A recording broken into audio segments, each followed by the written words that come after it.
Today is quite a red letter day for the state and the citizens of Idaho.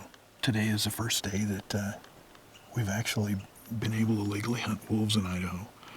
They were listed 35 years ago on the endangered species list, and we've had a successful reintroduction program. If we can find a wolf, we can actually go out and try and harvest it. On September 1st, 2009, Marvin Hagedorn and his son J.D. were up well before dawn to be a part of the first legal wolf hunt in the lower 48 in over 30 years. I've had no experience hunting real predators before, and these are world-class predators out here. It's a really challenging hunt. So, and there's not that many out here, so it's definitely going to be an experience trying to track one down. The Hagedorns were just two of over 14,000 Idaho residents who lined up to purchase wolf hunting licenses or tags, allowing them to shoot wolves.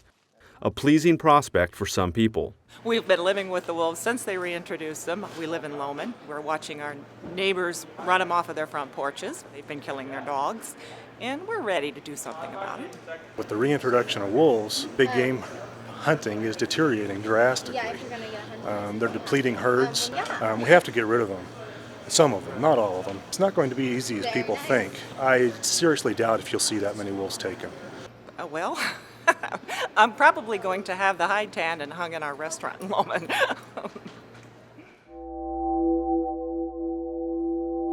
"70 years ago, the gray wolf was hunted and trapped nearly to extinction in the Rocky Mountain West. It was placed on the federal endangered species list in 1974. Wolves were then reintroduced into Yellowstone National Park in 1995, and their population has strongly rebounded, becoming one of the great success stories in American conservation." It was important to restore wolves because of their ecological niche. Wolves bring with them a very unique role, and that includes things like dispersing elk away from these sensitive ecosystems, where we're starting to see restoration of aspen and willow trees, which is leading to better fisheries, which is bringing back songbirds, which we're seeing beaver come back. It's an amazing ripple effect that's happening, having wolves back on the landscape.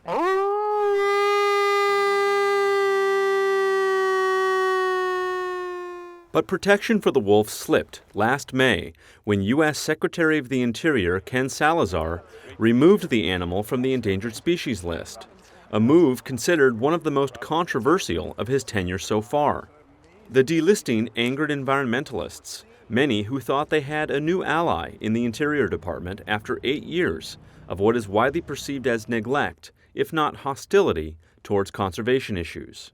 It's clear that Secretary Salazar missed an opportunity to do this the right way. We spoke with Secretary Salazar about the wolf as part of an ongoing series about his efforts to change public perceptions of the Interior Department. But the most important thing is that the scientist who has been working on the recovery of the wolf is the one who said that we were at a point where we had recovered the gray wolf to the point where it could be delisted. And so my view is that based on his recommendations that Idaho and Montana have in fact recovered the species.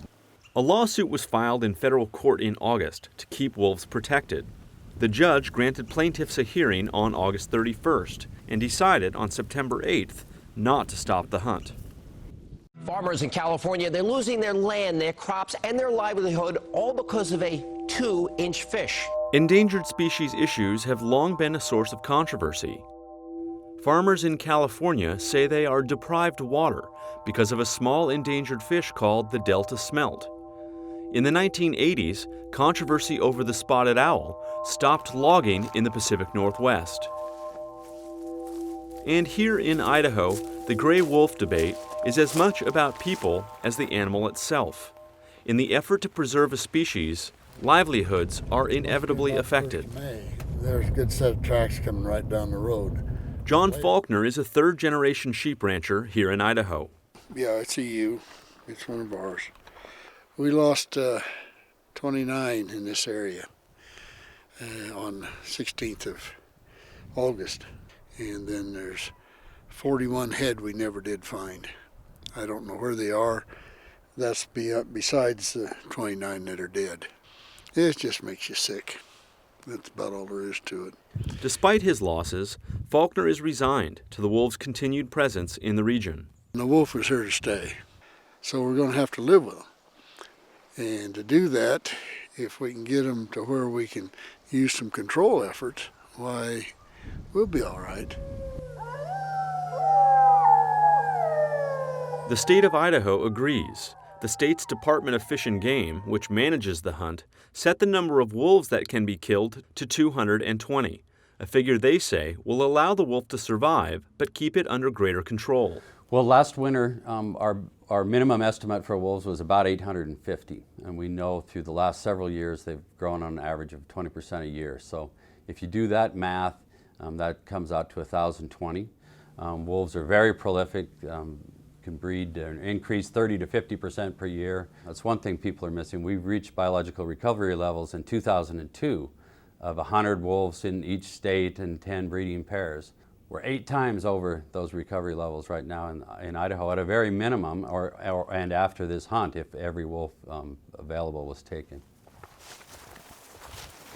But conservation groups like Defenders of Wildlife say that the state's plan to reduce the number of wolves is flawed.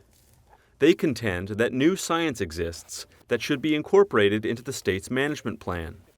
The science that was used in the delisting was based on 30-year-old research, or even older than that. It was an estimate of what might happen after wolves were restored here. Right now we have somewhere between 1,600 and 2,000 wolves in the region, in which scientists believe we need to have this kind of healthy wolf population in order for it to survive long term. And yet the state governments feel that they'll go back to the old science, try to manage wolves at the minimum numbers, and that we know is just not sustainable.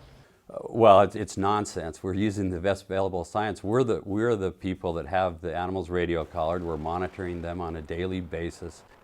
We have the best information. Not only do we have it, but we're the ones gathering it. So ask Defenders of Wildlife to please produce the science that is different than ours.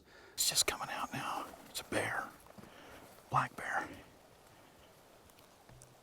You see the white rock? Yeah. There's 2 sets of trees. Yeah. Right.